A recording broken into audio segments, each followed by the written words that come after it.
do, everybody? Last night, I was feeling hella down on myself, so today's a new day.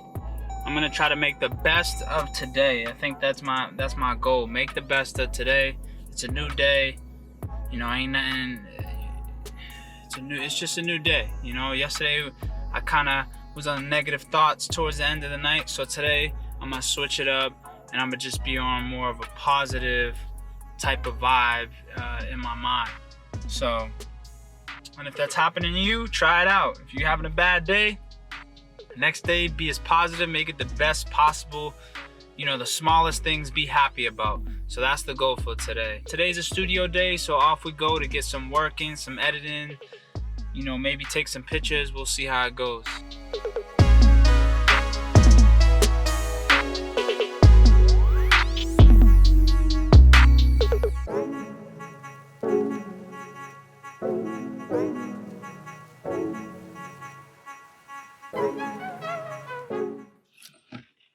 So now it's time to finish the rest of the story. I never really liked feeling stagnant anytime in the past I ever was in a job. So you may not have that issue. So if you don't feel that way, that's fine with you. So in my situation, there were a lot of signs. And like we can't be delusional of signs. Like I feel like a lot of time people are delusional of signs because they need closure or whatever the case may be. But sometimes some signs are very obvious, and my drawing point was like, the first signs for me was a lot of people around me were kind of showing me how I was getting underpaid for the work I was doing. So the feeling stagnant, along with you getting reminded constantly that you're getting underpaid for the amount of work that you're doing, it kind of pushes you over the edge. And then like, but I still held on. I still held on. Um, I don't like to rush to conclusion or jump things, so I still held on and to think about a little bit. And then what drew the line for me is when people getting fired and stuff's getting sold, and like I'm getting reminded constantly I'm getting underpaid. Somebody that I supervised told me that they got a raise, because of the extra workload.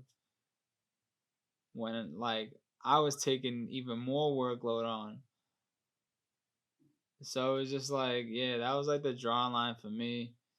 And like, it's just like people need to realize, and I also need to realize it too, because now I run my own business. Well, I've always had my own business. From the business perspective, or even from a team perspective, from a leader's perspective, you have to make the people that are around you, working with you, feel good in some way, shape, or form. And it's very hard. Unfortunately, it's hard dealing with people. We all have our own personalities. We all have our own egos. We all have our own. We're just ourselves, and which is good as well. It's very unique to be yourself, and you should always be yourself. I felt underappreciated. So if that's how you're feeling at work, like if that's how you're feeling, if you don't have responsibilities and you can wing it on a budget, then go chase your dreams. Like what do like honestly, what do you have to lose? Like your hometown is always gonna be your hometown. You know what I mean? Some people won't ever leave your hometown, which is fine as also. They're not going nowhere. So go chase your dreams for a few years. Go, you know, obviously do it within a reasonable budget at the same time. Do it within a reasonable budget. Don't go over the top. Don't go and, move to Cali with no budget and no plan. I almost went to Cali. I almost went to Cali a few years ago, and I feel like, certain signs stopped me from going. Actually, the job that I quit stopped me from going. So, with knowing that story, I was thinking about trying to do my own thing, and I was, working this job from 9 to 5, and that's when I was really trying to debate like what I want to do. Like I'm over here spending all these extra amount of hours on my dream, and then like I feel like I'm like the bottom of the barrel over there, even though I've like busted my butt for so long down here. And I guess you could say I took the leap of faith, really. I can't say the leap of faith is for everybody. Like you have to have a strong mind. I really was high off my dream at first. I had to learn, and I've been learning ever since, and I feel like I've learned so much just physically running a business. I've learned so much, and just the experience in general is just it's a beauty for me.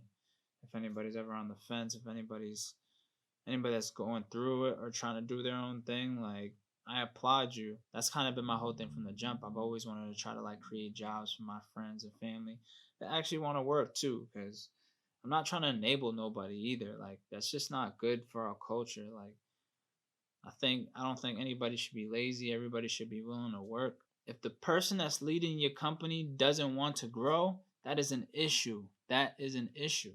As a person, as a worker, you're going to want to raise every year.